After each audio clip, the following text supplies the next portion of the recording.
रहस्य प्रलय के बाद जिस ऋषि ने किया सृष्टि का निर्माण उसके नाम पर बसा है पर्यटन नगर मनाली कुल्लू। दुनिया में आज भी कई रहस्य अनसुलझे हैं। वैज्ञानिकों ने कुछ रहस्यों से पर्दा हटा दिया है, लेकिन दुनिया की कुछ रहस्यों का जवाब आज तक वैज्ञानिक भी नहीं ढूंढ पाए। देवभूमि हिमाचल में भी ऐसे ही कई रहस्य हैं जो आज भी पहेली बने हुए हैं। इन रहस्यों को लेकर सूबे के लोगों में कई तरह की मान्यताएं और प्रथाएं प्रचलित हैं। हिमाचल प्रदेश भारत के सबसे शिक्षित राज्यों में से एक है। 2011 की जनगणना के मुताबिक 68.6 लाख की आबादी वाले इस छोटे से पहाड़ी प्रदेश की साक्षरता दर 81.85% थी। मगर हिमाचल प्रदेश के कुछ हिस्सों में अब भी ऐसी प्रथाएं और परंपराएं हैं जो काफी चौंकाने वाली हैं। कुल्लू जिले में स्थित मनु मंदिर की है। ये मंदिर विश्व पटल पर प्रसिद्ध पर्यटन स्थल मनाली के पास पुराने मनाली क्षेत्र में स्थित है।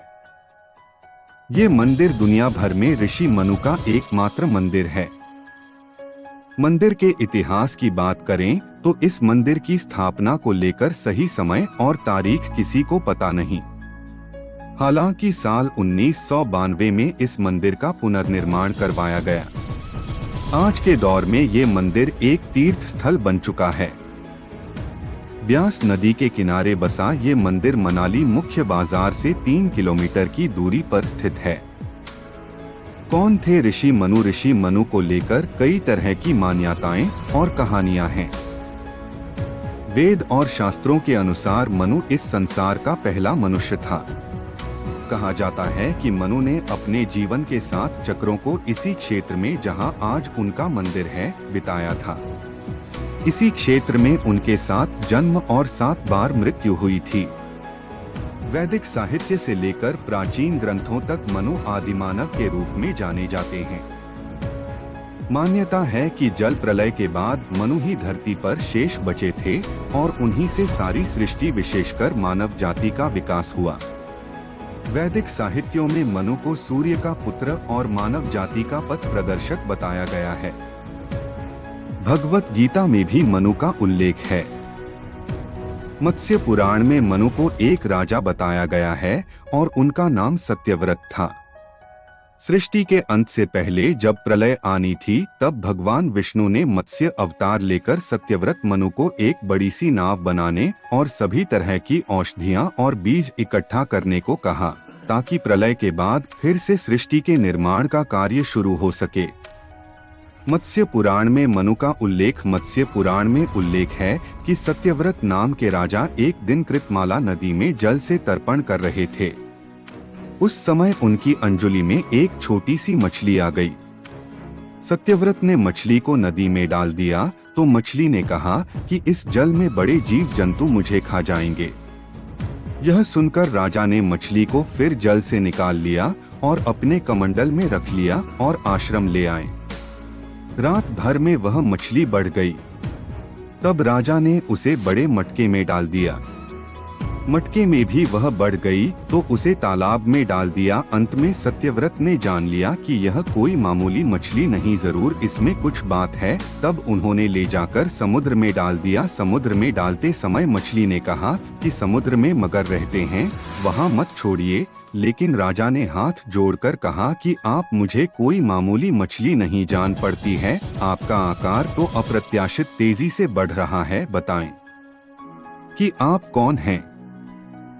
तब मछली रूप में भगवान विष्णु ने प्रकट होकर कहा कि आज से 7वें दिन प्रलय के कारण पृथ्वी समुद्र में डूब जाएगी।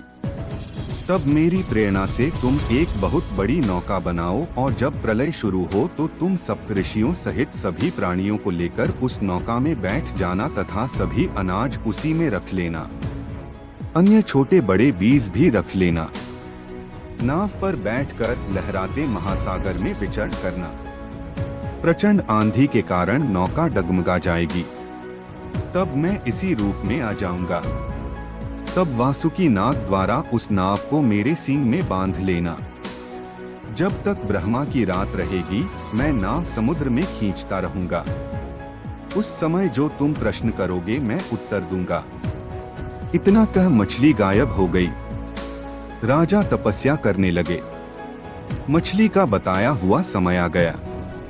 वर्षा होने लगी, समुद्र उमड़ने लगा।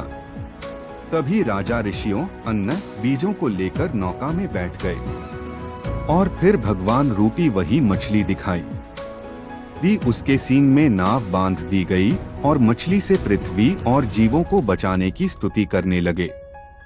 मछली रूपी विष्णु ने अंत में नौका को हिमालय की चोटी से बांध दिया। नाव में ही बैठे बैठे प्रलय का अंत हो गया। मान्यता है कि हिमालय की तलहटी में जहां मनु की नाव रुकी थी वो स्थानीय मनाली के आसपास का ही है। आज जिस स्थान पर मंदिर है उसे मनु ऋषि की तपोस्थली माना गया है। हालांकि यह सही तौर पर ये नहीं कहा जा सकता कि ऋषि मनु की नाव मनाली क्षेत्र के किस हिस्से में रुकी थी। प्रलय के बाद यही सत्यव्रत वर्तमान में मनु ने चारों वेदों का ज्ञान प्राप्त किया और सृष्टि की रचना फिर से की। मुस्लिम और ईसाइयों में मनु का नाम आदम है, जिससे आदमी शब्द बना है। अगर आपको हमारी स्टोरी पसंद आ रही है तो हमारे चैनल को लाइक, कमेंट और सब्सक्राइब करें। मिलते हैं दोस्तों एक और न्यू स्टोरी में, तब तक के लिए बाय बाय।